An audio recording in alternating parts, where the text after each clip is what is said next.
Hello everyone, I am Harshita Rathore और मैं आप सभी का स्वागत करती हूँ हमारे यूट्यूब चैनल लर्निंग टुगेदर पे। आई होप सब लोग अच्छे होंगे, सब लोग बढ़िया होंगे, बहुत ही ज़बरदस्त होंगे, बहुत ही अच्छी आपकी होली गई होगी और अब आप वापस से अपनी पढ़ाई पे जो है वो आ जाओ। ठीक है, आज की हमारी जो क्लास होने वाली है वो हमारी होने वाली है 2020 जो NEP है आपकी, नेशनल एजुकेशन पॉलिसी है आपकी 2020, इसका पार्ट सेकेंड जो है वो हम आज की क्लास में करने वाले हैं। ठीक है, पार्ट 1 हमने ऑलरेडी कर लिया था, पार्ट सेकेंड जो है वो हम आज की क्लास में करेंगे। ठीक है, लेकिन क्लास को शुरू करने से पहले मैं आपको मेरा छोटा सा इंट्रोडक्शन दे देती हूँ। आई एम हर्षिता राठौर, मेरी जो क्वालिफिकेशन है वो है मास्टर्स प्लस UGC नेट मैंने करा हुआ है। 2 इयर्स का ऑनलाइन टीचिंग एक्सपीरियंस है मेरे पास में। 1000 प्लस स्टूडेंट्स जो कि आपके UGC नेट के बच्चे होते हैं, 1000 प्लस स्टूडेंट्स को मैंने मेंटोर करा हुआ है पर्सनली। और मेरा जो एक्सपर्टीज़ है वो मेरा पॉलिटिकल साइंस सब्जेक्ट है। ठीक है, तो ये शॉर्ट एंड स्वीट सा मेरा इंट्रोडक्शन है। साथ ही साथ मेरा टेलीग्राम चैनल है, पर्सनल टेलीग्राम चैनल है हर्षिता मैम की पाठशाला, आप उसको ज्वाइन कर सकते हो। आपको सिंपली टेलीग्राम के ऊपर सर्च करना है हर्षिता मैम की पाठशाला, वहां पे आपको मेरी ऐसी फोटो लगी हुई दिख जाएगी, ऐसी पिक्चर लगी हुई दिख जाएगी, तो आप पहचान जाओगे ये मैडम का ही चैनल है। फिर आप उस चैनल को याद से ज्वाइन कर लेना। क्लासेस की जो लिंक वगैरह होती है वो आपको वहां पे मिल जाती है। साथ ही साथ जो फ्री PDF होती है वो मैं वहां पे अपलोड कर देती हूँ, आपको वहां पे मिल जाएगी मेरे टेलीग्राम चैनल पे। कुछ क्विजेस वगैरह है ना, क्विजेस वगैरह हम करवाते रहते हैं।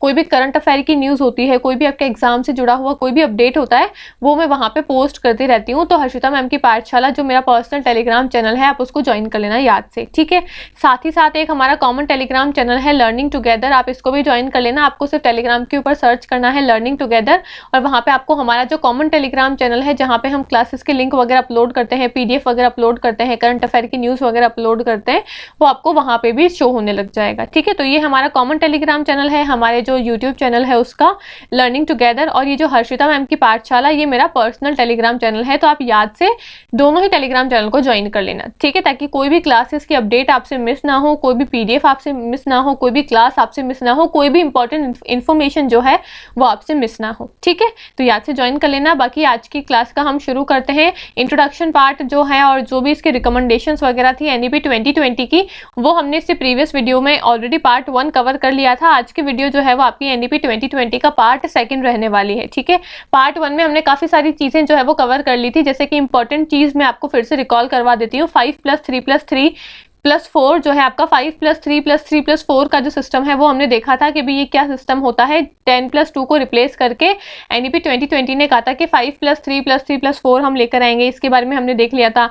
FLN की बात हुई थी कि फाउंडेशनल न्यूमरेसी है ना, फाउंडेशनल लिटरेसी न्यूमरेसी जो है वो हमको लेकर आनी है। साथ ही साथ हमको क्या करना है, हमको सिलेबस में भी चेंज करना है। हमको हमारी मदर टंग में बच्चे जो है उनको 5th क्लास तक हमको मदर टंग में पढ़ाना है, यानी कि क्षेत्रीय भाषा में पढ़ाना है। 6th क्लास से हमको उनको वोकेशनल एजुकेशन जो है वो देनी है, ये सब हमने देख लिया था। साथ ही साथ हमने एजुकेशन एग्जामिनेशन में भी रिफॉर्म्स करने के लिए बात करी थी, वो भी देखा था कि एग्जाम जो है वो साल में 2 बार लेने चाहिए। एग्जाम का जो डर है बच्चों में वो हमको कम कर देना है, ये सारी चीजें हमने देख ली थी। ठीक है, हमने देखा था कि NEP 2020 जो है वो बात करती है 360 यानी कि होलिस्टिक डेवलपमेंट जो है वो बच्चे का करना है, ऑलराउंड डेवलपमेंट हमको बच्चे का करना है। साथ ही साथ हायर एजुकेशन में क्या रिफॉर्म्स बताए थे, मल्टी डिसिप्लिनरी यानी कि मल्टीपल डिसिप्लिन को ऐड करना है। Arts students, science students, commerce students, कोई बच्चा कोई भी सब्जेक्ट जो है वो ले सकता है। कोई भी आर्ट्स का बच्चा साइंस का कोई सब्जेक्ट पढ़ सकता है, कॉमर्स का बच्चा आर्ट्स का कोई सब्जेक्ट पढ़ सकता है, ये सारा चीज हमने देख ली थी। साथ ही साथ हमने मल्टीपल एंट्री और मल्टीपल एग्जिट वाला जो ऑप्शन की है ना रिकमेंडेशन दी है NEP 2020 ने, उसकी भी बात करी थी कि इन्होंने कहा था कि अब कोई भी बच्चा आप कभी भी किसी भी कोर्स के अंदर एडमिशन ले सकते हो और कभी भी उस कोर्स को बीच में छोड़ सकते हो, और जब आप वापस से उस कोर्स को शुरू करोगे तो आपको शुरुआत से शुरू नहीं करना पड़ेगा। आप जहां तक उस कोर्स को छोड़ के गए थे उसके आगे से आपको शुरू करना है। यानी कि अगर कोई 4 साल का कोर्स है, आपने सिर्फ 2 साल ही करा और बीच में ड्रॉप कर दिया, तो अब जब वापस आप शुरू करोगे तो ये जो 2 साल आपके होंगे वो आपके वेस्ट नहीं जाएंगे, वो आपके कंप्लीट माने जाएंगे कि बच्चे ने 2 साल तक का तो कोर्स जो है वो कंप्लीट कर लिया था। अब 3rd जो ईयर है उसका वहां से आपका कोर्स जो है वो शुरू होगा। ठीक है, ये चीज जो है इसको हम कहते हैं मल्टीपल एंट्री मल्टीपल एग्जिट, जिसके रिकमेंडेशन यानी कि जिसका सुझाव दिया था NEP 2020 के अंदर। पहले क्या होता था, 4 साल का कोर्स कर रहे हो, अगर बीच में आपने 1 साल करके छोड़ दिया तो फिर जब भी आप नया शुरू करोगे इस कोर्स को तो आपको नए से यानी कि उस 1 साल से फिर से शुरुआत करनी पड़ेगी। ये जो 1 साल है ये आपके यहाँ पे वेस्ट हो जाता। ठीक है, लेकिन अब कहा गया है कि अगर आप बीच में 2 साल में, 1 साल में, 3 साल में कभी भी कोर्स को छोड़ते हो तो आपको फिर वो साल आपके वेस्ट नहीं होंगे। आपको जब भी दोबारा कोर्स को वापस से करना है तो जहां आप छोड़ के गए थे उसके आगे से ही आप वापस से कंटिन्यू कर सकते हो। वो सारी चीजें जो है वो आपके कोर्स में ही ऐड हो जाएगी, ठीक है। इसको मल्टीपल एंट्री मल्टीपल एग्जिट कहते हैं हम। तो मल्टीपल एंट्री मल्टीपल एग्जिट की बात हुई है, इसमें ये भी कहा गया है कि अगर आप 1 साल में कोर्स को छोड़ते हो तो आपको उसका सर्टिफिकेट मिलेगा, अगर आप 2 साल में कोर्स को छोड़ते हो तो डिप्लोमा मिलेगा, 3 साल में डिग्री मिलेगी, 4 साल में आपको रिसर्च की डिग्री भी मिल जाएगी आपके कोर्स की डिग्री के साथ में। ये सारी चीजें हमने ऑलरेडी डिटेल में प्रीवियस वीडियो में कवर कर लिया था। हमने ये भी देखा था कि NEP 2020 ने HEI जो है हायर एजुकेशन इंस्टीट्यूशन जो है उसकी स्थापना करने की बात करी है, जिसमें research, training, autonomous degree grant college, ये सारी चीजें जो है वो आपकी आएगी। और 3 प्रकार के हायर एजुकेशन इंस्टीट्यूशंस होंगे, एक तो होंगे रिसर्च के, एक होंगे टीचिंग के, एक होंगे आपके ऑटोनॉमस डिग्री प्रोवाइड करने वाले इंस्टीट्यूशंस, ठीक है। ये सब हमने देख लिया था। Higher education commission of India यानी कि HECI की भी हमने बात करी थी कि NEP 2020 ने ये कहा है कि HECI जो है हमको उसकी स्थापना करनी है। और इस HECI यानी कि इसकी फुल फॉर्म है higher education commission of India. ये क्या करेगा, जितनी भी आपकी अलग अलग बॉडीज है जो कि हायर एजुकेशन को संभालती है या फिर जो भी आपकी एजुकेशन सिस्टम को संभालती है, उन सारी अलग अलग जो संस्थाएं हैं उनको तो हटा देंगे, एक बॉडी लेकर आएंगे जिसका नाम होगा higher education commission of India. और इस एक ही संस्था में आपकी 4 अलग अलग संस्थाएं जो हैं वो काम करेंगी और बस यही संस्थाएं जो हैं वो आपकी शिक्षा को यानी कि एजुकेशन को संभालेंगी। एक आपकी इसमें 4 संस्थाएं होंगी, जिसमें से पहली संस्था होगी आपकी national higher education regulatory council NHERC, एक होगी आपकी GEC जो कि आपकी एकेडमिक स्टैंडर्ड्स को देखेगी, एक होगी आपकी हायर एजुकेशन ग्रांट काउंसिल जो कि ग्रांट यानी कि फंडिंग जो पैसे देते हैं ना हायर एजुकेशन इंस्टीट्यूशंस में, है ना, अपने इंस्टीट्यूशंस यानी कि संस्थाओं को चलाने के लिए, वो ग्रांट काउंसिल होगी।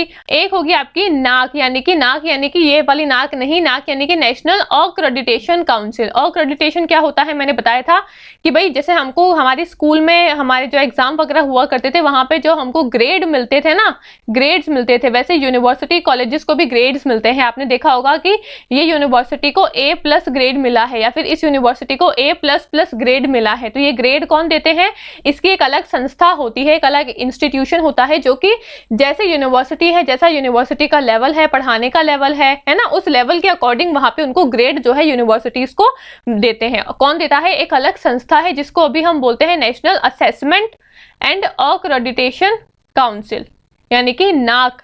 इसका भी नाम नाक ही है लेकिन इसका फुल फॉर्म अलग है। और अभी जो नाक स्थापित करने के लिए बोला गया है नई बॉडी को, उसका फुल फॉर्म अलग है। इसमें है NAAC national assessment and accreditation council. अभी हमारे पास में बॉडी है जो कि अक्रेडिट यानी कि ग्रेड्स जो है वो प्रोवाइड करती है यूनिवर्सिटीज को। लेकिन जो HECI है इसमें मैंने बताया भी 4 संस्थाओं की स्थापना करने के लिए बोला है। एक होगा आपका रेगुलेटरी बॉडी जो कि रेगुलेट करेगा, एक होगी आपकी एकेडमिक स्टैंडर्ड्स को देखेगी, एक आपकी फंडिंग को देखेगी और एक आपकी अक्रेडिट करेगी जिसका नाम है NAC नेशनल अक्रेडिटेशन काउंसिल, ठीक है। तो दोनों अलग अलग है, ये भी नाक है, इसकी शॉर्ट फॉर्म भी नाक है, इसकी शॉर्ट फॉर्म भी नाक है, लेकिन इसका जो है ना आपकी जो स्पेलिंग है वो NAAC है जो कि अभी काम कर रही है। और जो NEP 2020 में जो स्थापना करने की बात हुई है नाक की, उसकी स्पेलिंग है NAC। दोनों की जो फुल फॉर्म है वो भी अलग है, स्पेलिंग भी अलग है, बस प्रोनाउंसिएशन ही सेम है, ठीक है। तो कंफ्यूज नहीं होना है, ठीक है। आई होप इतना सबको समझ में आ गया होगा। ये सब हमने ऑलरेडी प्रीवियस वीडियो में डिटेल में कवर कर लिया है, इसलिए यहाँ पे मैं फटाफट सिर्फ आपको रिवाइज करवा रही हूँ। एक हमने देखा था एकेडमिक बैंक ऑफ क्रेडिट यानी कि ABC ID जो है मैंने बताया था कि हर बच्चे की ABC ID बनेगी। आई होप आप सभी लोगों की बन गई होगी। यूनिवर्सिटीज में अब हर बच्चे की ABC ID जो है वो बनेगी, ठीक है। अब इस आईडी में क्या होगा भाई, ये हमारा बैंक का अकाउंट जो है वो बनेगा। तो इस बैंक के अकाउंट में हमको क्या पैसे मिलेंगे, पैसे तो बिल्कुल नहीं देने वाली है सरकार आपको। जो भी आप कोर्स करोगे उस कोर्स के आपको यहाँ पे क्या मिलेंगे, आपको यहाँ पे पॉइंट्स मिलेंगे, कुछ ना कुछ पॉइंट मिलेंगे। जैसे हम कोई भी गेम खेलते हैं तो गेम खेलने के होते हैं ना भाई, आपने अगर ये गेम में आप अगर फर्स्ट आ गए तो आपको 7 पॉइंट मिलेंगे, आपको 8 पॉइंट मिलेंगे। ऐसे गेम्स में पॉइंट्स होते हैं ना, वैसे ही अब आप कोई भी कोर्स करोगे हर कोर्स का आपको यहाँ पे पॉइंट्स मिलेंगे, ठीक है। हर कोर्स के आपको पॉइंट मिलेंगे और ये पॉइंट किस काम आएंगे, मैंने बताया था मल्टीपल एंट्री मल्टीपल एग्जिट वाला सिस्टम। कभी भी आप कोर्स को बीच में छोड़ के जा सकते हो, तो ये पॉइंट आपके तब काम आएंगे। भाई मैंने कोई 4 साल का कोर्स है, उसको मैंने 2 साल तक ही किया, बाद में मैंने उसको छोड़ दिया, अब 5 साल बाद 6 साल बाद मेरा वापस से मन कर रहा है कि मैं उस कोर्स को कंटिन्यू करूं, तो ये जो मेरे पॉइंट है ना कि मेरे को ये कोर्स करने के 10 पॉइंट मिले हैं, वो मैं वहां पे जाके दिखा सकती हूँ कि देखो, वो बोलेगा आपके पास में क्या सबूत है कि कि आपने 2 साल का कोर्स किया था तो आप दिखा सकते हो कि ये मेरा ABC ID है, इस ID पे मेरे को ये 2 साल का कोर्स करने के लिए 10 पॉइंट मिले थे, तो यानी कि मैंने वो 2 साल मेरे कंप्लीट करे हैं। अब इस पॉइंट को आप आगे ऐड कर लेना, अब इस कोर्स को मैं आगे और कंटिन्यू करना चाहता हूँ या चाहती हूँ, ठीक है। तो वो 10 पॉइंट आपके और आगे जो आप कोर्स करोगे उसमें ऐड हो जाएंगे, ठीक है। तो इस तरीके से हर एक कोर्स के आपको अलग अलग पॉइंट्स होंगे, चाहे आपका 4 साल का कोर्स है, 5 साल का कोर्स है, 3 साल का कोर्स है, अलग अलग कोर्सेज के अलग अलग पॉइंट्स जो है वो आपको यहाँ पे मिलेंगे, यानी कि अलग अलग क्रेडिट जो है वो आपको यहाँ पे मिलेंगे। पॉइंट्स को यहाँ पे क्रेडिट बोलेंगे, ठीक है। इतनी समझ में आ गई सारी बातें। ये सब हमने प्रीवियस वीडियो में कर लिया था। एक NRF की बात हुई थी, नेशनल रिसर्च फाउंडेशन की बात हुई थी, ठीक है। रिसर्च को प्रमोट करने के लिए हमको नेशनल रिसर्च फाउंडेशन की भी स्थापना जो है वो करनी है, ठीक है। इतनी सब कुछ हमने प्रीवियस वीडियो में देख लिया था। अब हम 4th पॉइंट जो है यहाँ से शुरुआत करने वाले हैं। टीचर एजुकेशन और ट्रेनिंग के सेक्टर में क्या सुझाव दिए हैं NEP 2020 ने, तो इसने कहा है कि 2030 तक यानी कि 2030 तक 4 साल का B.Ed कोर्स जो है वो मैंडेटरी हो जाएगा, यानी कि कंपलसरी हो जाएगा, अनिवार्य हो जाएगा, ठीक है। सारी डेट आपको याद रखनी है। 2030 तक यानी कि 2030 तक 4 साल का B.Ed कोर्स क्या हो जाएगा, मैंडेटरी कर देंगे। अभी आपका नया NCTE जो है उन्होंने नया एक डिग्री नया कोर्स लॉन्च किया है, 1 साल का B.Ed कोर्स। पहले 1 साल का B.Ed कोर्स चलता था, उसके बाद में 2 साल का B.Ed कोर्स भी लागू कर दिया। अब वापस से कह रहे हैं कि 1 साल का B.Ed कोर्स जो है वो आपका शुरू होने वाला है, सरकार से इसको मंजूरी मिल चुकी है, ठीक है। तो NCTE ने एक साल का B.Ed कोर्स नया शुरू करा है, लेकिन जो आपका NEP 2020 है इसमें बात हुई है कि 2030 तक आपका जो 4 साल का B.Ed कोर्स है वो कंपलसरी कर देंगे, ठीक है। साथ ही साथ बोला है national professional standard for teachers की भी बात की है, NPST की भी बात की है, ठीक है। आगे बढ़ते हैं। इसको हिंदी में क्या लिखा हुआ है ये सब हमने प्रीवियस वीडियो में कर लिया था, इसलिए मैंने यहाँ पे हिंदी इंग्लिश में आपको नहीं बताया है, सिर्फ मैंने ओवरव्यू ही दिया है, ठीक है। यहाँ पे हमने ABC अकाउंट जो है यहाँ तक हमने प्रीवियस वीडियो में कर लिया था। अब हम यहाँ से हमारी क्लास को शुरू करेंगे। आज की शिक्षक शिक्षा और परीक्षण में क्या बात हुई थी, 2030 तक 4 वर्षीय B.Ed अनिवार्य कर देंगे और शिक्षकों के लिए राष्ट्रीय व्यावसायिक मानक जो है उसको तैयार करेंगे, ठीक है। इसकी बात हुई है 2020 की NEP में। फिर वोकेशनल एजुकेशन और स्किल बेस्ड एजुकेशन की बात हुई है कि 50% of student to have vocational education by 2025।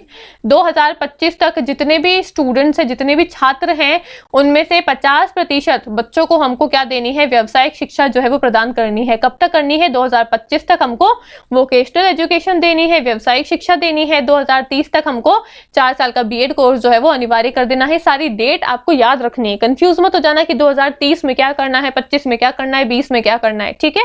तो इसको हिंदी में क्या बोला है, 5वां पॉइंट एक बार देख लेते हैं। व्यावसायिक और कौशल आधारित शिक्षा के लिए क्या सुझाव दिए हैं, इन्होंने कहा है NEP 2020 में कहा गया है कि 2025 तक 50% छात्रों को व्यावसायिक शिक्षा जो है वो मिलेगी, ठीक है। ये पॉइंट आपको याद रखना है। आगे बढ़ते हैं। आगे क्या सुझाव है, टेक्नोलॉजी में और डिजिटल एजुकेशन में क्या सुझाव दिए हैं, NETF की बात करी है। NETF क्या है, नेशनल एजुकेशन टेक्नोलॉजी फोरम है, इसको स्थापना करने की बात हुई है। साथ ही साथ स्वयं को दीक्षा प्लेटफॉर्म जो आपके होते हैं, आपका ई-पाठशाला जो है, इन सब की स्थापना, इन सबको भी एक्सपेंड करने के लिए कहा है, ठीक है। टेक्नोलॉजी और डिजिटल एजुकेशन में NETF, दीक्षा प्लेटफॉर्म, ई-पाठशाला, स्वयं प्रभा, जितने भी आपके जो ई प्लेटफॉर्म के जो भी है ना ऑप्शन है, ई प्लेटफॉर्म जितने भी हैं आपके, उनको एक्सपेंड करने की बात कही है NEP 2020 में, ठीक है। हिंदी में क्या बोला एक बार पढ़ के बता देती हूँ मैं आपको। प्रौद्योगिकी और डिजिटल शिक्षा में कहा गया है राष्ट्रीय शैक्षिक प्रौद्योगिकी मंच की स्थापना करनी है और साथ ही साथ स्वयं प्रभा, दीक्षा, ई पाठशाला जैसे प्लेटफॉर्म को हमको क्या करना है, एक्सपेंड करना है, ठीक है। आगे बढ़ते हैं भैया। आगे क्या बोला है, आगे बोला है गवर्नेंस एंड इम्प्लीमेंटेशन में। गवर्नेंस में क्या बोला है, गवर्नेंस में बोला है नेशनल असेसमेंट सेंटर, परख जो है उसकी स्थापना करने के लिए बोला है। परख क्या है, इसकी फुल फॉर्म क्या है, आपका होमवर्क का क्वेश्चन है आज की वीडियो में। ये आप मुझे कमेंट बॉक्स में बताना कि परख जो है इसकी फुल फॉर्म क्या है। अब ये परख पोर्टल क्या है, परख पोर्टल है आपका असेसमेंट का पोर्टल। असेसमेंट क्या होता है, असेसमेंट होता है मूल्यांकन करना, ठीक है। मूल्यांकन करना होता है आपका असेसमेंट की बच्चों को मूल्यांकन जो हम करते हैं ना भाई 5वीं क्लास में 8वीं क्लास में जो आपके बोर्ड की परीक्षाएं होती है, तो इनका मूल्यांकन करने के लिए एक नया पोर्टल जो है उसकी स्थापना होगी जिसका नाम रखा गया है परख पोर्टल। इसकी फुल फॉर्म क्या है आप मुझे कमेंट करके जरूर से बताना, ठीक है। साथ ही साथ बोला है school cluster for better resource sharing and public spending on education to increase 6% of GDP। 6% of GDP हमने कौन सी पॉलिसी में देखा था, आप मुझे कमेंट करके जरूर से बताना। हमने ऑलरेडी पढ़ा था कि भाई हम ये कोई नीति है, उसमें कहा गया था कि हमको हमारी जीडीपी का 6% जो है वो हमारी एजुकेशन के ऊपर लगाना है। और मैंने आपको बताया भी था कि आगे ये 6% जो है वो काफी सारी अलग अलग नीतियों में सुझाव दिया जाएगा कि 6% हमको हमारी एजुकेशन पे लगाना है। साथ ही साथ एनईपी 2020 में भी ये कहा गया है कि हमको हमारी जीडीपी का 6% तो कम से कम एजुकेशन के ऊपर लगाना ही चाहिए। लेकिन अभी तक भी ये स्थिति है कि हम हमारी जीडीपी का 6% भी एजुकेशन के ऊपर नहीं खर्च कर पा रहे। ठीक है, तो कौन सी वो है ना पॉलिसीज थी, कौन सी वो है ना नीतियां थी जिसमें हमने 6% की बात करी थी, वो आप मुझे कमेंट करके जरूर से बताना। ठीक है, कौन सी वो कमीशन थी जिसने 6% एजुकेशन के ऊपर लगाने की बात हुई थी हमारी जीडीपी की, इसको सुझाव दिया था, वो आप मुझे कमेंट करके जरूर से बताना। हिंदी में क्या बोला है, इसका हिंदी वर्जन एक बार हम देख लेते हैं। हिंदी में बोला गया है कि हिंदी में क्या बोला है, हिंदी में बोला गया है national assessment centre. National assessment centre क्या है, यानी कि परख की हमको स्थापना करनी है, ये है बात है। फिर और आपके आगे इनिशिएटिव क्या है, आगे इनिशिएटिव्स बोले गए हैं transformative reform focusing on multidisciplinary education and skill based learning, यानी कि मल्टीडिसिप्लिनरी हमको करना है और स्किल बेस्ड लर्निंग पे हमको फोकस करना है, यानी कि हमको बच्चे को कौशल का ज्ञान जो है वो देना है। और स्कूल एजुकेशन जो है वो 5+3+3+4 के स्ट्रक्चर में शिफ्ट हो गई है, हमने ऑलरेडी देख लिया है इसको। Higher education gets autonomy, flexibility and interdisciplinary options, यानी कि हायर एजुकेशन में आपको ऑटोनॉमी दिखेगी, फ्लेक्सिबिलिटी दिखेगी, साथ ही साथ इंटरडिसिप्लिनरी ऑप्शंस भी आपको देखने को मिलेंगे। ऑटोनॉमी यानी कि स्वायत्ता देखने को मिलेगी, फ्लेक्सिबिलिटी देखने को मिलेगी, लचीलापन देखने को मिलेगा।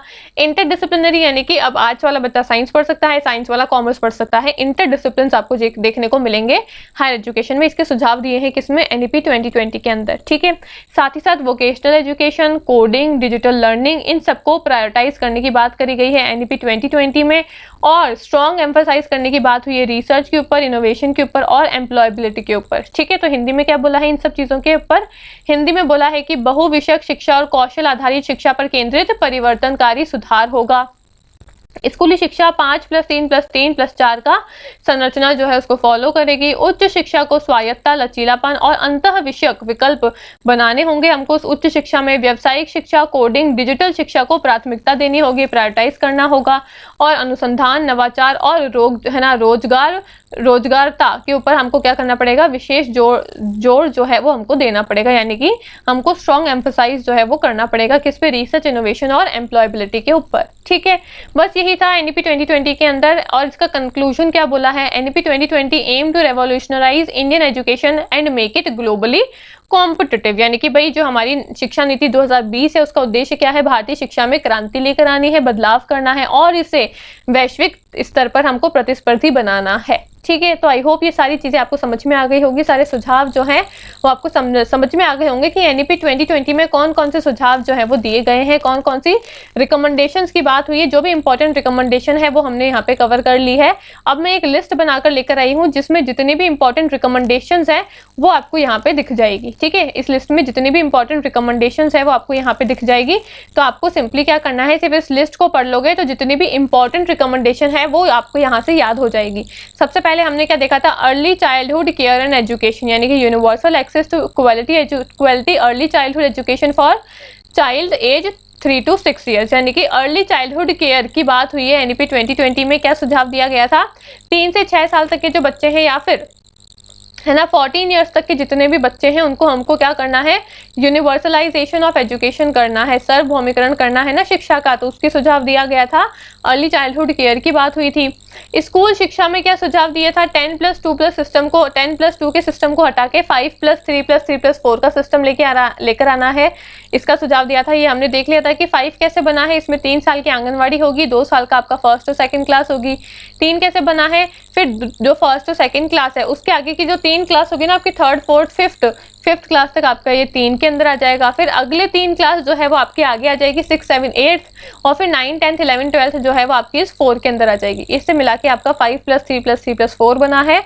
पहले था आपका 10+2 यानी कि 1 to 10 क्लास और फिर 11th and 12th जो आ जाएगी आपकी इस 2 के अंदर। लेकिन अब 10+2 सिस्टम को हमने हटा दिया है, 5+3+3+4 सिस्टम जो है वो हम लेकर आ गए हैं शिक्षा के अंदर। ठीक है, साथ ही साथ करिकुलम में रिफॉर्म्स करने की बात हुई थी, होलिस्टिक डेवलपमेंट के ऊपर फोकस करा है, मल्टी डिसिप्लिनरी और फ्लेक्सिबल एजुकेशन के ऊपर फोकस करा है, ना कि रोट लर्निंग के ऊपर। ठीक है, तो एनईपी 2020 ने क्या सुझाव दिया हमको, रोट लर्निंग क्या होती है, रटवाने की जो विद्या होती है, तो बच्चे को रटवाना नहीं है चीज़ों को, बल्कि फ्लेक्सिबल एजुकेशन के ऊपर फोकस करना है। होलिस्टिक यानी कि 360 डेवलपमेंट, अभी हमने देखा था ना कि 360 डेवलपमेंट जो है वो हमको बच्चे का करना है। 360 डेवलपमेंट यानी कि ऑल राउंड डेवलपमेंट हमको बच्चे का करना है, ऑल राउंड डेवलपमेंट, ARD बच्चे का करना है, बच्चे का है ना कॉग्निटिव, अफेक्टिव, साइकोमोटर डोमेन, सारे ही डोमेन्स का बच्चे का क्या करना है, विकास करना है, ऑल राउंड डेवलपमेंट हमको बच्चे का करना है।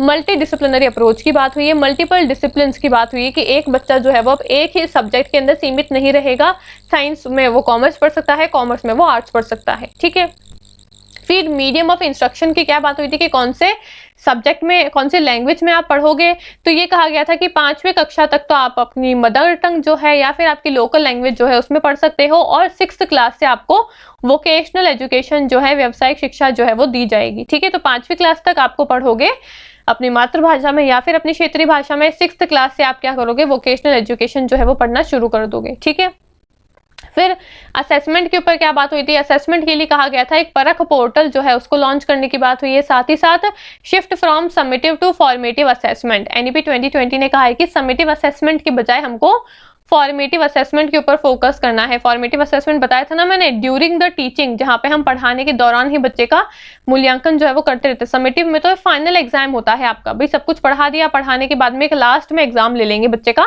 फॉर्मेलिटी टाइप्स हो जाता है वो। तो इसमें एक सुझाव दिया गया है एनईपी 2020 में कि फॉर्मेलिटी नहीं करनी है, बच्चे को पढ़ाओ, पढ़ाने के दौरान ही उससे सवाल जवाब करते रहो, इसको बोलते हैं फॉर्मेटिव असेसमेंट। ठीक है, तो एनईपी 2020 में कहा गया है असेसमेंट के लिए है ना क्या हमको सुझाव लेकर आए हैं, असेसमेंट के लिए सुझाव लेकर आए हैं, एक तो परख पोर्टल लेकर आना है, समेटिव असेसमेंट की बजाय हमको फॉर्मेटिव असेसमेंट के ऊपर फोकस करना है।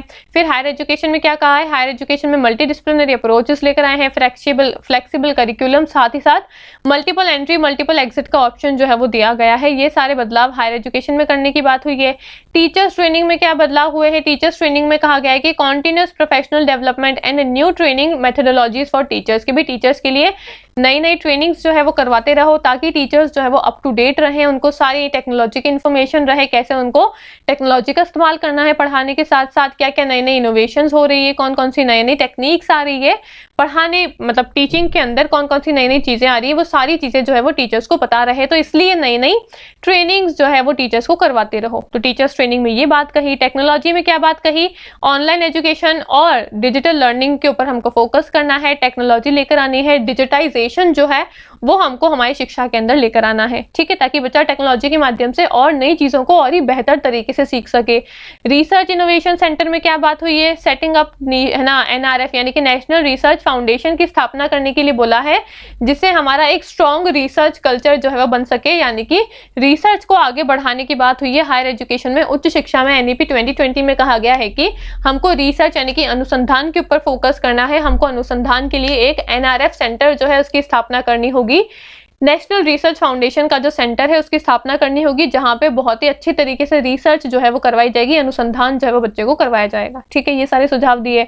फिर वोकेशनल एजुकेशन पे सुझाव दिए कि है ना embedding vocational education from grade 6 onwards with internship opportunities. मैंने बताया भाई 5वीं क्लास तक तो आप अपनी मातृभाषा में पढ़ सकते हो, और 6ठी क्लास से यानी कि 6th ग्रेड से आपको व्यावसायिक शिक्षा जो है, वोकेशनल एजुकेशन जो है उसका ज्ञान भी दिया जाएगा। ठीक है, गवर्नेंस एंड रेगुलेशन में क्या हुआ है, ये कहा गया है कि higher education council of India यानी कि higher education commission of India HECI की स्थापना करने के लिए बोला है कि सिर्फ एक ही बॉडी रहेगी जो आपकी एजुकेशन को यानी कि शिक्षा को संभालेगी, और इस HECI के अंदर 4 आपके और अलग अलग संस्थाएं रहेगी। एक आपका रेगुलेट करने का काम करेगी, ठीक है, एक आपका रेगुलेट करने का काम करेगी, एक आपके एकेडमिक स्टैंडर्ड्स को देखेगी,